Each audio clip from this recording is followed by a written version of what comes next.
তো এটা হইতেছে জিনপাড়ার আসল রহস্য। ঠিক আছে, গাড়িটা বর্তমানে 90তে চলতেছে। এইখান থেকে পিছনে 300-400 মিটার আগে গাড়িটার স্পিড ছিল প্রায় 60-65-এর মতো। আমার গাড়ি কিন্তু বর্তমানে নিউট্রাল আছে, দেখেন গাড়ি কিন্তু বর্তমানে নিউট্রালে আমি একদম অ্যাক্সিলেটর ছাড়া দিছি, গাড়ি কিন্তু অটোমেটিক স্পিড উঠতেছে, 90 ক্রস হয়ে যাইতেছে। মানে এটা হইতেছে আসল রহস্য। আমার গাড়ি কিন্তু একদম নিউট্রাল করা, গাড়ির স্পিড প্রায় 100 আছে। আজকে দেখি নিউট্রালে গাড়ি কতটুকু পর্যন্ত স্পিড উঠে আপনাদেরকে দেখাবো।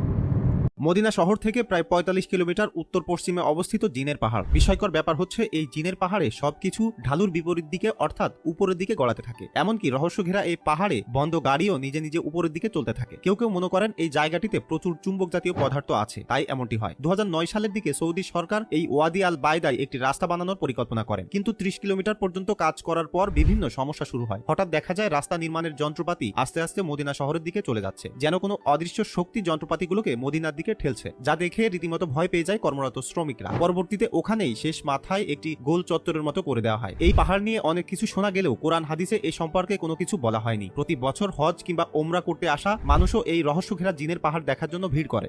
আমি কিন্তু গাড়ি মাঝখানে 2-1 ব্রেক দিছি, যার কারণে এখনো প্রায় 120 আছে। এতক্ষণে কিন্তু 120-এর উপরে উঠে দেওয়ার কথা। গাড়ি কিন্তু এখনো নিউট্রাল আছে।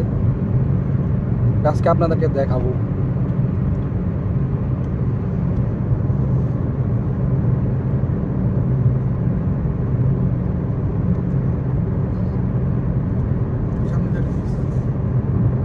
সামনে কিন্তু একটা ক্যামেরা আছে, যার কারণে আমার গাড়িটা ব্রেক মারতে হয়েছে, নাহলে হয়তো আজকে 130-140 পারে যেত। যে অবস্থা। ঠিক আছে, আল্লাহ হাফেজ।